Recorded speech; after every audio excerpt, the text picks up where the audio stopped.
नमस्कार, समाचारों में आप सभी का स्वागत है। शुरुआत करेंगे इस वक्त की सुर्खियों के साथ। मैं हूं जया सिन्हा। प्रधानमंत्री नरेंद्र मोदी ने किया जैन संत आचार्य विद्यानंद जी महाराज के जन्म शताब्दी समारोह का शुभारंभ। जल संरक्षण, एक पेड़ मां के नाम और स्वच्छता समेत 9 संकल्पों पर काम करने की अपील दोहराई। बिहार में रोजगार के साथ साथ कानून व्यवस्था पर जोर। मुख्यमंत्री नीतीश कुमार ने चयनित 21,391 नए सिपाहियों को प्रदान किए नियुक्ति पत्र। कहा, हमारी सरकार ने प्रदेश को जंगल राज से दिलाई मुक्ति।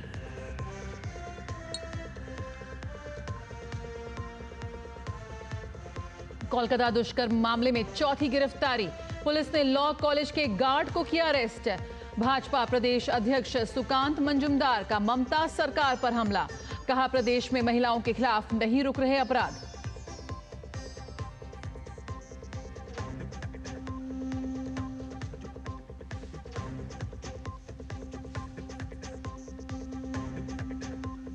भाजपा ने कोलकाता दुष्कर्म मामले में जांच के लिए मुंबई के पूर्व पुलिस आयुक्त एवं पूर्व केंद्रीय मंत्री सतपाल सिंह की अध्यक्षता में किया 4 सदस्यीय जांच समिति का गठन। भाजपा ने ममता सरकार पर उठाए सवाल। कहा, गैंगरेप का मुख्य आरोपी टीएमसी से है संबंधित।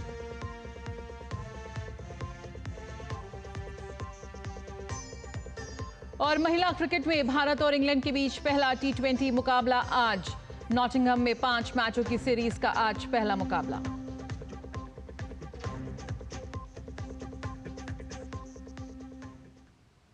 प्रधानमंत्री नरेंद्र मोदी ने आचार्य विद्यानंद जी महाराज के जन्म शताब्दी महोत्सव का शुभारंभ किया।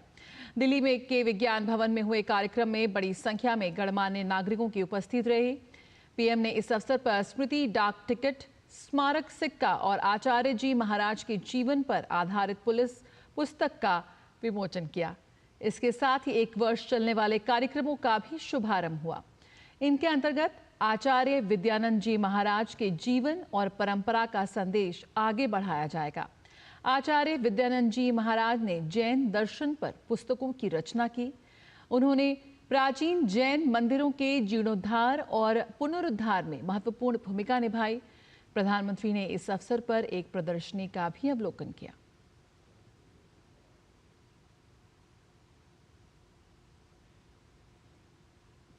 इस महोत्सव में प्रधानमंत्री नरेंद्र मोदी को धर्म चक्रवर्ती की उपाधि से अलंकृत किया गया। पीएम को मानव कल्याण, विश्व शांति, पर्यावरण संरक्षण सहित विभिन्न क्षेत्रों में योगदान के लिए ये उपाधि दी गई। साथ ही राष्ट्र सेवा और समृद्ध सांस्कृतिक विरासत को आगे बढ़ाने में पीएम के योगदान का विशेष रूप से उल्लेख किया गया। आज इस अवसर पर आपने मुझे धर्म चक्रवर्ती की उपाधि देने का जो निर्णय लिया है, मैं खुद को इसके योग्य नहीं समझता। लेकिन हमारा संस्कार है कि हमें संतों से जो कुछ मिलता है उसे प्रसाद समझकर स्वीकार किया जाता है। और इसलिए मैं आपके इस प्रसाद को विनम्रतापूर्वक स्वीकार करता हूं और मां भारती के चरणों में समर्पित करता हूं। प्रधानमंत्री ने कहा कि भारत विश्व की सबसे प्राचीन जीवंत सभ्यता है। भारतीय दर्शन के स्रोत हमारे ऋषि मुनि, महर्षि, संत और आचार्य हैं। पीएम ने कहा कि आचार्य विद्यानंद जी मुनिराज भारत की इसी परंपरा के आधुनिक प्रकाश स्तंभ हैं। उन्होंने जैन इतिहास को भी उसकी सही पहचान दिखाई। जैन दर्शन और अनेकांतवाद जैसे मौलिक ग्रंथों की रचना कर उन्होंने विचारों को गहराई, व्यापकता और समरसता दी। मंदिरों के जीर्णोद्धार से लेकर गरीब बच्चों की शिक्षा और सामाजिक कल्याण तक उनका हर प्रयास आत्म कल्याण से लेकर लोक मंगल तक जुड़ा रहा। पीएम ने कहा कि उनकी सरकार ने प्राकृत को शास्त्रीय भाषा का दर्जा दिया। पीएम ने कहा कि हम भारत की प्राचीन पांडुलिपियों को डिजिटाइज करने का अभियान भी चला रहे हैं। पीएम ने कहा कि भारत सेवा प्रधान, मानवता प्रधान देश है। भारत सेवा प्रधान देश है, भारत मानवता प्रधान देश है। दुनिया में जब हजारों वर्षों तक हिंसा को हिंसा से शांत करने के प्रयास हो रहे थे, तब भारत ने दुनिया को अहिंसा की शक्ति का बोध कराया। हमारा सेवा भाव अनकंडीशनल है, स्वार्थ से परे है और परमार्थ से प्रेरित है। कार्यक्रम को संबोधित करते हुए आचार्य प्रज्ञा सागर जी महाराज ने प्रधानमंत्री नरेंद्र मोदी के नेतृत्व को सराहा। उन्होंने ऑपरेशन सिंदूर का जिक्र किया। भगवान महावीर स्वामी कहते हैं, क्या है अहिंसा राजा की और प्रजा की, ना छेड़ेंगे किसी को कभी, और जो छेड़ेगा तो उसे छोड़ेंगे नहीं। जैसे जैसे जैसे आपने सिंदूर ऑपरेशन में करके दिखा दिया है। प्रज्ञा सारा महाराज साहब ने कहा कि जो हमें छेड़ेगा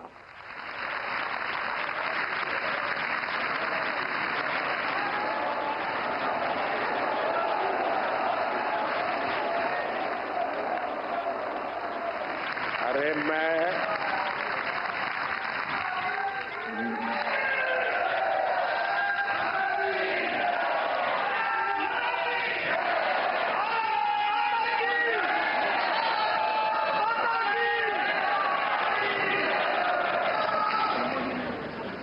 जैनियों के कार्यक्रम में हूं,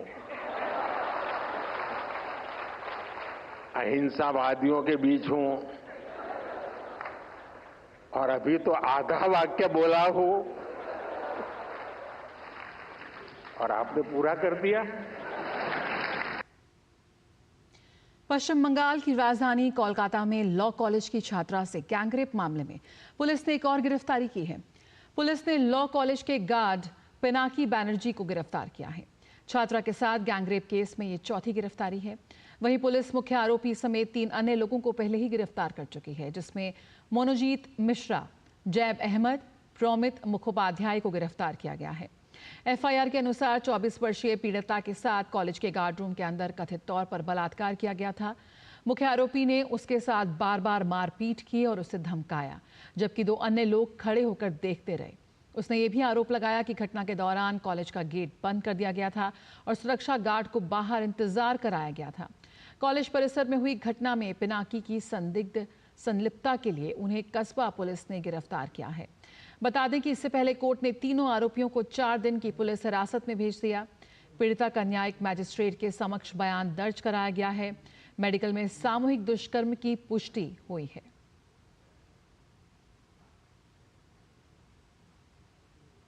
केंद्रीय मंत्री सुकांत मंजुमदार ने कोलकाता में हुई सामूहिक दुष्कर्म मामले पर कहा कि आरजी कर की घटना और लॉ कॉलेज में सामूहिक दुष्कर्म की दोनों ही घटनाएं शैक्षणिक संस्थानों के अंदर हुई हैं।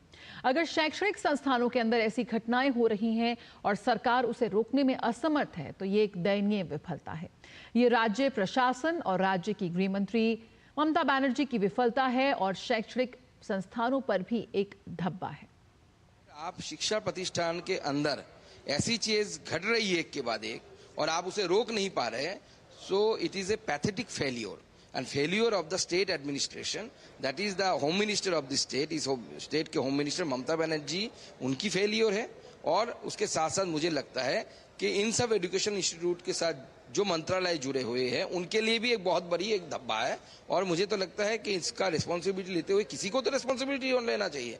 तो वो जो मेन एक्यूज्ड है वो भी, और जिसके बारे में आप बात कर रहे हैं ये भी, इसके साथ तो फोटोज भी है बहुत सारे नेताओं के, सभी टीएमसी से रिलेटेड है। कब आप फोटो कैसे डिलीट करेंगे? सोशल मीडिया में फोटो है, आप डिलीट नहीं कर सकते। अभिषेक बनर्जी के साथ फोटो है जो दर्शाता है कि they are associated with TMC. तो टीएमसी को इसकी रिस्पॉन्सिबिलिटी लेनी पड़ेगी। और मैं बोल रहा हूँ सिर्फ इस कॉलेज में नहीं, हर कॉलेज में ऐसे निक्सस बन चुका है, ऐसी चीजें हो रही है। केंद्रीय मंत्री अर्जुन राम मेघवाल ने कोलकाता में दुष्कर्म मामले पर कहा कि पश्चिम बंगाल में कानून व्यवस्था की स्थिति खराब है और तुष्टीकरण की राजनीति के कारण ये और खराब हो रही है, जिसका परिणाम आज पश्चिम बंगाल में दिख रहा है। इस तरह की घटनाएं तुष्टीकरण की कारण ज्यादा हो रही हैं, ये बंगाल के लिए कलंक है। वेस्ट बंगाल में पूरी कानून की व्यवस्था बिगड़ी हुई है और जो तुष्टीकरण की राजनीति है उसके कारण और बिगड़ते जा रही है। उसी का ही ये परिणाम आपको देखने को मिला। ये अपीचमेंट पॉलिसी के कारण इस तरह की घटनाएं ज्यादा हो रही है। ये बंगाल के लिए दुर्भाग्यपूर्ण स्थिति है, कलंक है बंगाल पे। बिहार में रोजगार के साथ साथ कानून व्यवस्था को और सशक्त बनाने की दिशा में एक बड़ी पहल हुई है। मुख्यमंत्री नीतीश कुमार केंद्रीय चयन परिषद सिपाही भर्ती के माध्यम से चयनित 21,391 नए सिपाहियों को राजधानी पटना के बापू सभागार में आयोजित विशेष समारोह में उन्होंने आज नियुक्ति पत्र सौंपा। नियुक्त हुए सिपाहियों में बड़ी संख्या में महिलाएं शामिल हैं। ये बहाली प्रक्रिया 2023 में शुरू हुई थी, जिसके तहत 17.87 लाख से अधिक युवाओं ने आवेदन किया था। लिखित परीक्षा अगस्त 2024 में 6 चरणों में आयोजित की गई थी। इस मौके पर बिहार के मुख्यमंत्री नीतीश कुमार ने कहा कि देश के किसी भी राज्य में इतनी महिला पुलिसकर्मी नहीं है जितनी बिहार में है। हुआ 21,391 सिपाहियों की सीधी बहाली का काम पूरा हो गया है। तो ये तो खुशी की बात है कि इनकी हो गई है। इसमें इन्होंने ये भी कर दिया है कि कुल मिलाकर के इन लोगों के लिए और लोगों की संख्या होने वाली है और ये अगले बार जो है ये कुल मिलाकर के इसमें से जो हमने कहा 19,838, ये तो इतना हो गया 21,391। आप सबका स्वागत है। तो अब फिर अगली बार भी 19,838 ये लोग कर रहे हैं। जगह जगह हर जगह लोगों की भर्ती होनी चाहिए, तो बहुत अच्छा है। अब ये सब होगा तो हम तो जानते ही न है कि कितना कम था। जो आपको शुरू में बता रहे हैं कि 42,481, तो उसको बढ़ा करके 1,10,000 और हमने कह दिया कि अब 2,29,000 इसको कर दें। बिहार राज्य निर्वाचन कार्यालय ने आधुनिक तकनीक की ओर से एक और कदम बढ़ाया है। बिहार देश का एक ऐसा पहला राज्य बन गया है जहां मोबाइल के जरिए ऑनलाइन वोटिंग हुई। ये ई वोटिंग आज बिहार की नगरपालिका आम और उपनिर्वाचन 2025 के लिए हुई। बिहार राज्य निर्वाचन कार्यालय ने बताया कि ई वोटिंग से मतदान करने वाले पंजीकृत मतदाताओं की कुल संख्या 51,157 है, जिसमें प्राथमिक रूप से वरिष्ठ नागरिक, शारीरिक रूप से दिव्यांग, असाध्य रोग से ग्रसित, गर्भवती महिलाएं एवं प्रवासी मजदूर मतदाता शामिल हैं। पटना, पूर्वी चंपारण, रोहतास, गया, बक्सर, बांका, सारण और सिवान की नगरपालिकाओं में हो रहे इन चुनावों में सबसे ज्यादा पंजीकरण बक्सर में हुआ है। ई वोटिंग के लिए राज्य निर्वाचन आयोग ने 3 दिन पहले वीडियो कॉन्फ्रेंसिंग के जरिए जिला निर्वाचन अधिकारियों के साथ रणनीति और तकनीकी पहलुओं पर विस्तार से चर्चा की थी। आयोग का मानना है कि ई वोटिंग स्मार्ट, पारदर्शी और सुलभ चुनाव प्रक्रिया है। राज्य के मुख्य निर्वाचन अधिकारी दीपक प्रसाद ने बताया कि आयोग का सदैव प्रयास रहा है कि प्रत्येक मतदाता को स्वतंत्र, निष्पक्ष, पारदर्शी, उत्तरदायित्वपूर्ण और सुलभ मतदान प्रक्रिया उपलब्ध कराई जाए। इसी उद्देश्य की पूर्ति के लिए ई वोटिंग का प्रयोग किया जा रहा है। देश में बिहार में पहली बार ई वोटिंग अपनाई जा रही है। उन्होंने कहा कि ये ऐच्छिक सुविधा है, जो इसे लेना चाहते हैं वही लेंगे। उन्होंने कहा कि इसका इस्तेमाल करने से पहले पंजीकरण कराना होगा। रेल मंत्री अश्विनी वैष्णव ने आज सतरागाछी स्टेशन से वर्चुअल माध्यम के जरिए पुरुलिया से हावड़ा तक चलने वाली एक मेमू सेवा को हरी झंडी दिखाई। ये रेल सेवा पश्चिम बंगाल के पश्चिमी भाग जैसे पुरुलिया और बांकुरा को पूर्वी बर्धमान और हुगली के माध्यम से कोलकाता से जोड़ेगी। इस अवसर पर केंद्रीय मंत्री सुकांत मंजुमदार भी मौजूद रहे।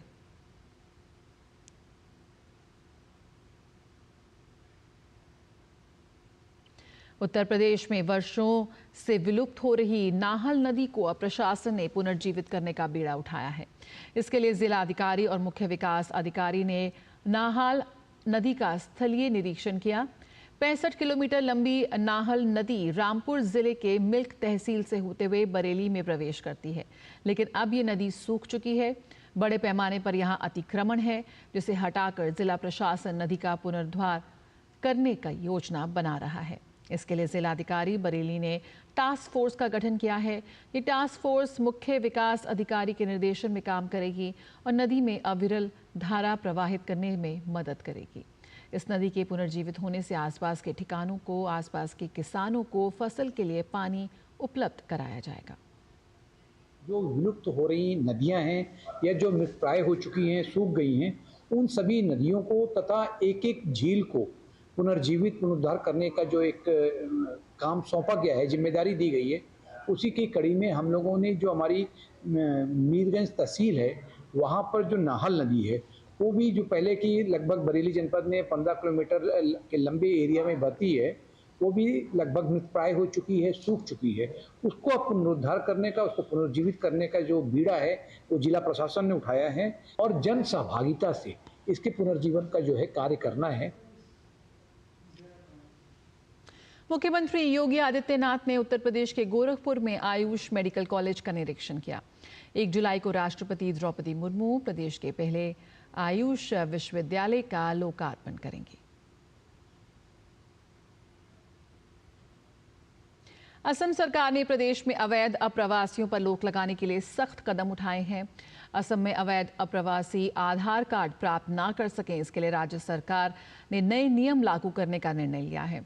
मुख्यमंत्री हिमंता बिस्वा शर्मा ने शुक्रवार को कहा कि इसके तहत वयस्कों के लिए आधार कार्ड केवल जिला आयुक्तों द्वारा ही जारी किए जाएंगे। ये कदम राज्य में सुरक्षा कड़ी करने और घुसपैठ को रोकने के लिए सरकार के चल रहे प्रयासों के हिस्से के रूप में उठाए गए हैं। सीएम शर्मा ने नए उपायों पर चर्चा करने वाली राज्य कैबिनेट की बैठक के बाद ये घोषणा की। उन्होंने आगे कहा कि हम अगली कैबिनेट बैठक में इस पर निर्णय लेंगे। मुख्यमंत्री ने कहा कि आधार जारी करने के नियमों को कड़ा करने का निर्णय राज्य सरकार के अपने जनसांख्यिकी प्रोफाइल की सुरक्षा के प्रयासों में सहायता करेगा। हिमंता बिस्वा शर्मा ने कहा कि अवैध घुसपैठियों का पता लगाने, उन्हें वापस भेजने के चल रहे प्रयासों के तहत 20 और बांग्लादेशियों को वापस भेजा गया। सरकार में कैबिनेट बैठक में ये चर्चा हुए थे कि आधार कार्ड हम एडल्ट सिटीजन को अभी आगे देने का जो नियम है इसको थोड़ा हम लोग टाइट बनाना चाहता हूं। बांग्लादेश से जो लोग आते हैं भारत और असम में, नॉर्मली ये लोग एडल्ट होते हैं। हमारा जितना आधार का कवरेज है ऑलरेडी हम लोग 100% अचीव कर चुका हो, तो इसीलिए अगर कोई नया एडल्ट व्यक्ति आधार मांगे तो हम इसको पूरा थॉरो इंक्वायरी करना चाहता हूं और डीसी को ही वो अधिकार होगा उनको आधार देने का। ऐसा एक नियम परिवर्तन का बारे में आज हम लोग चर्चा किया हो और मेरा लगता है कि ऐसा अगर नियम बन जाते हैं तो बांग्लादेश से आते हुए फॉरेनर्स को आधार कार्ड लेना मुश्किल हो जाएगा। सीएम शर्मा की अध्यक्षता में असम कैबिनेट ने शुक्रवार को कई महत्वपूर्ण फैसले लिए। असम कैबिनेट ने मिशन वसुंधरा 3.0 के तहत 11 जिलों के शहरी क्षेत्रों में 942 बुनियादी ढांचा परियोजनाओं के लिए सरकारी भूमि के आवंटन को भी मंजूरी दी। इसके साथ ही राज्य कैबिनेट ने असम पंचायत संविधान नियम 1995 के कुछ प्रावधानों में संशोधन को भी मंजूरी दी है। सीएम शर्मा ने कहा कि इसमें यह प्रस्तावित है कि जिला परिषद के अध्यक्ष उपाध्यक्ष के पदों को अनुसूचित जाति, अनुसूचित जनजाति और महिलाओं के लिए लॉटरी और रोटेशन के माध्यम से आरक्षित किया जाएगा।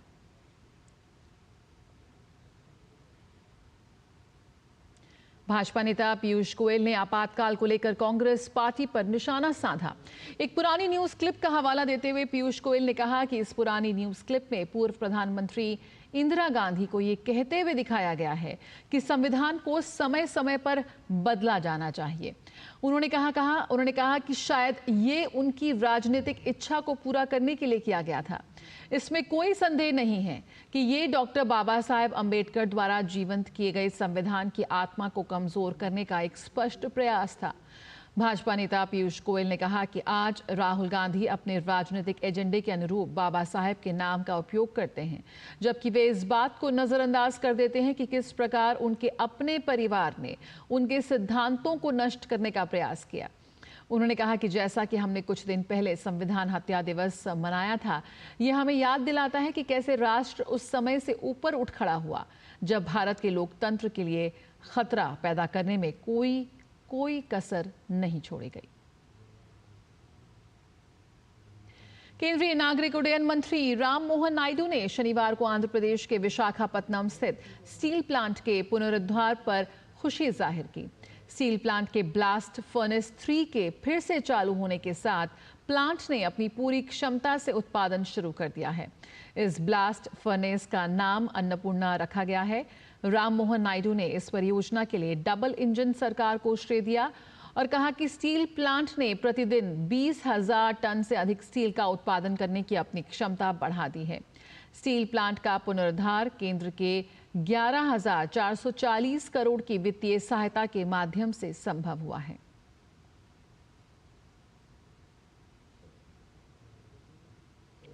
मध्य प्रदेश पुलिस ने शनिवार को राज्य कांग्रेस अध्यक्ष जीतू पटवारी पर एक ग्रामीण से झूठे आरोप लगवाने के आरोप में मामला दर्ज किया। अशोकनगर के पुलिस अधीक्षक विनीत कुमार जैन ने बताया कि पटवारी पर ग्रामीण गजराज लोधी को रिश्वत लेकर मुड्डू गावली गांव के सरपंच के खिलाफ मानव मल खिलाने और आरोप लगाने के लिए उकसाने का आरोप है।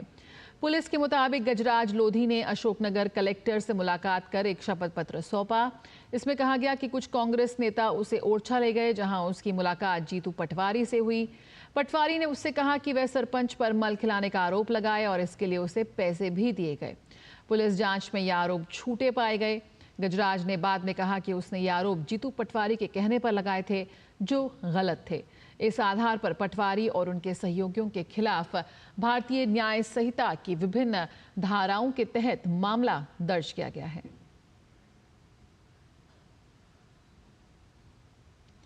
उड़ीसा के पुरी में भगवान जगन्नाथ की विश्वविख्यात रथ यात्रा का पहला चरण पहंडी आज सुबह संपन्न हुआ।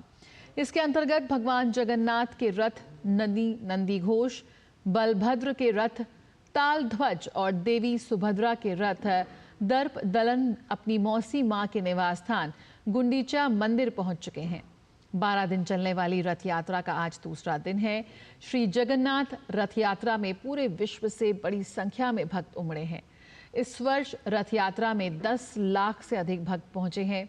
हर साल महाप्रभु जगन्नाथ, बलभद्र और देवी सुभद्रा 9 दिनों मौसी के घर गुंडीचा में रहते हैं। इसके बाद बहुड़ा यात्रा के रूप में अपने मुख्य मंदिर लौट आते हैं। बहुड़ा यात्रा 5 जुलाई को निकलेगी। इस बीच रथ यात्रा के लिए पूरी जिला पुलिस और प्रशासन पूरी तरह से मुस्तैद है। प्रशासन की ओर से भीड़ प्रबंधन की विशेष तैयारियां की गई हैं। अतिरिक्त पुलिस बल, AI सक्षम CCTV कैमरे, ड्रोन निगरानी, चिकित्सा स्टाफ और पानी की व्यवस्था की गई है, ताकि इस महापर्व के दूसरे चरण को सुरक्षित रूप से संपन्न किया जा सके। कई सोशल मीडिया पोस्ट में दावा किया जा रहा है कि केंद्र सरकार कृषि उद्देश्यों के लिए पानी के इस्तेमाल पर कर लगाने की योजना बना रही है। वहीं PIB के फैक्ट चेक में इसे गलत बताया गया है। केंद्रीय जल शक्ति मंत्री CR पाटिल ने एक प्रेस वार्ता में स्पष्ट किया है। PIB ने बताया कि जल संसाधन, नदी विकास और गंगा संरक्षण विभाग जल शक्ति मंत्रालय के संज्ञान में आया है कि मीडिया के कुछ वर्गों ने गलत और भ्रामक रूप से रिपोर्ट दी है कि भारत सरकार द्वारा शुरू की जा रही एक नई योजना के तहत किसानों को अब पानी के उपयोग के लिए शुल्क देना होगा।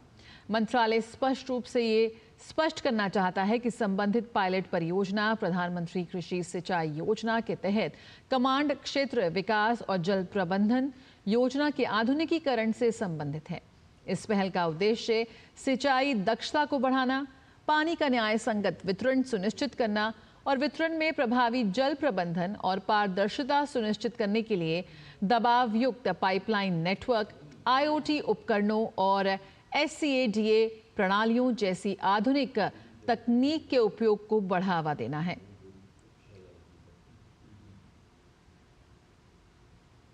खबरों का सिलसिला जारी रहेगा, लेकिन फिलहाल इस बुलेटिन में इतना ही। नमस्कार।